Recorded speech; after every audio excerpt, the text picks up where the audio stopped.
بڑا فرق ہے، وہ یہ ہے باغی اس ماحول سے اٹھ کر چلا جاتا ہے اور اسے رد کر دیتا ہے اور اس کے بیچ میں بیٹھنے سے انکار کر دیتا ہے، لیکن جو مزاحمت کرتا ہے، جو اختلاف رکھتا ہے، وہ اس ماحول میں بیٹھا رہتا ہے، وہ واہ. اس محاذ پر کھڑا رہتا ہے اور وہ ان لوگوں کے بیچ میں کھڑا رہتا ہے جن سے وہ اختلاف کرتا ہے اور اپنے اختلاف کا اظہار کرتا رہتا ہے تب تک جب تک وہ انہیں قائل نہ کر دے اس بات پر کہ آپ غلط ہیں، آپ مان لیں کہ آپ غلط ہیں۔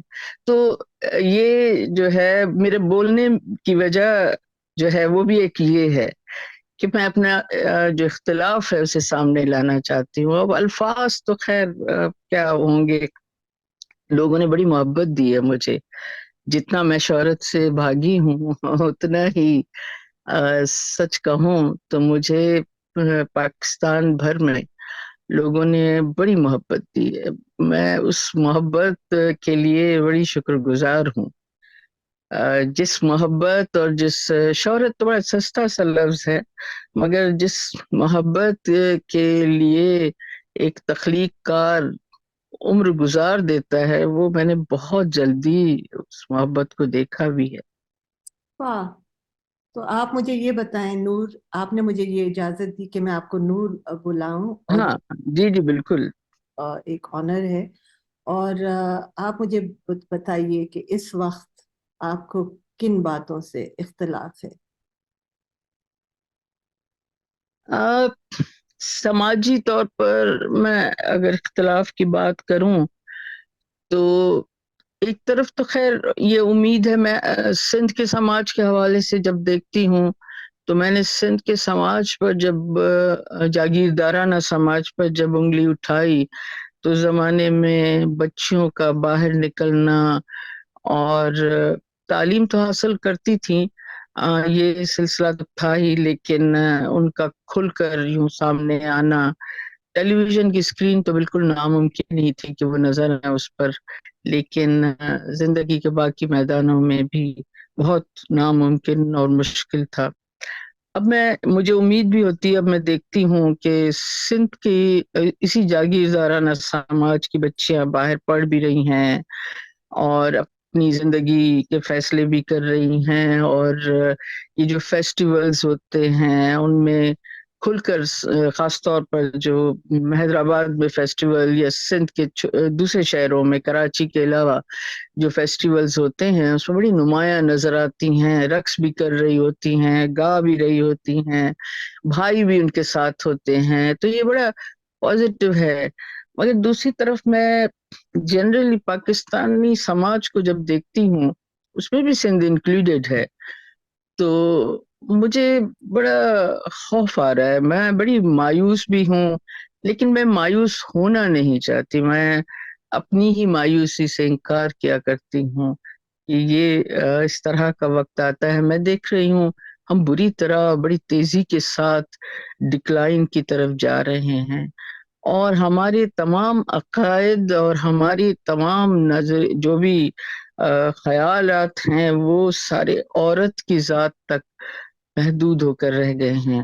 جی. یعنی میں دیکھتی ہوں کہ اگر ایک گنہگار مرد جو ہے وہ اب اگر اپنے گناہوں کا، ظاہر ہے ہر انسان گنہگار ہے، ہر انسان آدھا شیطان ہے آدھا انسان ہے، جانور بھی ہے، تو لیکن وہ جب اپنے گناہوں کو اس سے جب مذہبی بننا پڑتا ہے اور اپنے گناہوں کا حساب کرنے بیٹھتا ہے تو اس کا پہلا شکار اس کے گھر کی اور گلی محلے کی عورت ہو جاتی ہے۔ وہ سمجھتا ہے کہ میں اس پر اپنے خیال کا یا اپنے گناہوں سے توبہ کا ہتھیار اس پر آزماؤں گا تو مجھ پر بڑے دروازے کھل جائیں گے، تو ایسا نہیں ہے، یہ بڑا خطرناک کام ہے جو ہو رہا ہے۔ ہمارے لوگ منیزے دیکھیں، ہمارے یہ وہ ملک ہے جس میں 2 کروڑ 60 لاکھ بچے اس وقت اسکول سے باہر ہیں۔ ہوں. امیجن، آپ سوچیں عام لوگوں کو آپ کیا مطلب ہم کیا الزام دیں؟ یہ جو گلیوں میں لوگ ہیں، یہ جو محلوں میں لوگ ہیں، یہ جو بچیوں پر جو ہے اپنی فتوے صادر کرتے ہیں، اور یہ سارا کچھ جو کچھ ہو رہا ہے، ان لوگوں کو ہم کیا الزام دیں؟ بالکل ظاہر ہے جن کے لیے کوئی نظام نہیں ہے، آپ سسٹم میں انسان کو فٹ کرتے ہیں اور پھر اسے اس کا عادی بناتے ہیں۔ اس ملک میں کوئی نظام نہیں ہے، تعلیم نظام کا بنیادی حصہ ہے، وہ نہیں ہے۔ میں تو یہ سوچ کے پریشان ہوتی ہوں، اور میں خود کیا پریشان ہوتی ہوں، میں وارن کرتی ہوں کہ آپ سوچیں 2 کروڑ 60 لاکھ بچے جو اسکول سے باہر ہیں، 5 سال کے بعد یہ سب لوگ آپ کے دروازے پر کھڑے ہوں گے، اور ریاست کے دروازے پر، اور یہ 9 مئی سے آپ اس واقعے سے ہم اتنے حساس ہیں اس وقت، لیکن یہ جو 2 کروڑ 60 لاکھ جوان ہو چکے ہوں گے 5 سال کے بعد، آپ انہیں کہاں کھڑا کریں گے؟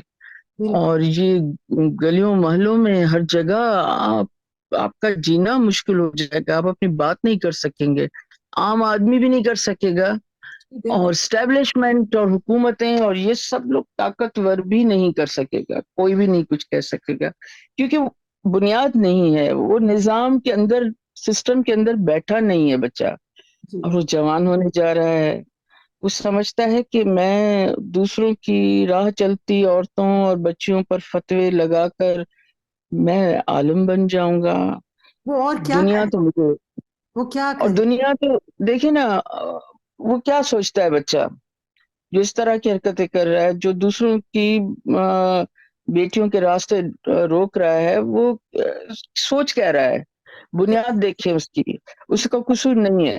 میں یہ سوچا کرتی ہوں کہ سوچتا ہے کہ دنیا میں مجھے کچھ بھی نہیں ملا، در حقیقت اسے کچھ بھی نہیں ملا، آپ نے اس کو زندگی کی بنیادی ضرورتیں دی نہیں، اسے پتہ ہی نہیں ہے اسکول کیا ہے، کالج کیا ہے، یونیورسٹی کیا ہے، مرضی کی شادی کیا ہے، 3 وقت کا سکھ کا کھانا کیا ہے، کچھ بھی اسے نہیں پتا۔ اب اس کے پاس ایک امید ہے، ایک شارٹ کٹ اس کو چاہیے، جو دوسری دنیا میں اس کو ملنا ہے، جو اسے مولوی نے بتائی ہے بات، اسے شارٹ کٹ ڈھونڈنا ہے۔ اب وہ مولوی کا بتایا ہوا شارٹ کٹ جو ہے اس پر چل رہا ہے۔ یہ اسٹیبلشمنٹ کے، حکومتوں کے، سیاستدانوں کی سوچنے کی باتیں ہیں۔ ہمارا کام تو بولنا ہے، ہم بول رہے ہیں، بولتے رہیں گے۔ تو میں سیاسی اور سماجی طور پر ہم بری طرح پاکستان اس وقت ڈکلائن کی طرف جا رہا ہے۔ اب یہ کیسے اس کا حل یہ ڈھونڈیں گے اور کیا کریں گے؟ اگین یہ کہ ہم تو صرف بول سکتے ہیں اور اشارہ نشاندہی کر سکتے، پوائنٹ آؤٹ کر سکتے ہیں کہ یہ دیکھیں، یہ آگے آپ کے خطرہ۔ تو اس سب میں آپ کو کوئی امید کی کرن نظر آتی ہے کہ نہیں؟ آپ کہہ رہی ہیں تیزی سے ڈکلائن. نہیں، ایکچولی وہ ہم جو کہتے ہیں نا کہ اٹس ٹو لیٹ، مگر کیا ہے کہ ہم جیسے لوگوں کو جتنا بہت لوگوں کے ساتھ ہم کنیکٹڈ ہیں، تو ہم جیسے لوگوں کو اپنے دل میں ہم نا امید بھی ہوں، مگر ہمیں نا امیدی کو طاری نہیں کرنا چاہیے۔ سو ظاہر ہے کہ امید ہے، ہم دیکھتے ہیں دنیا میں یورپ جو ہے وہ اس سے بھی خطرناک سماج میں سے نکلا ہے، اور وہاں بھی جو لوگ جو لکھتے تھے، جو بولتے تھے، انہوں نے اپنی سوچ کا اظہار بھی کیا ہے، مصیبتیں بھی برداشت کی ہیں۔ اسی طرح ظاہر ہے کہ ہم یہ اندھیرے میں سے روشنی اسی طرح ڈھونڈ کر نکالتے ہیں۔ میں نا امید ہونا نہیں چاہتی، میں نے خود پر نا امیدی طاری نہیں کی ہے، بس یہ تھوڑا سا فرق ہے۔ یہ ممکن ہے، میں صرف اب ڈیولز ایڈوکیٹ بننا چاہ رہی ہوں یہاں. کیا آپ کے ساتھ ذرا تھوڑی سی بحث کرنا چاہ رہی ہوں. تو کریں ضرور۔ کہ کیا یہ ہو سکتا ہے کہ جو ہم دیکھ رہے ہیں وہ ہمیں اتنا زیادہ شدت ہمارے لیے رکھتا ہے کہ ہم اتنی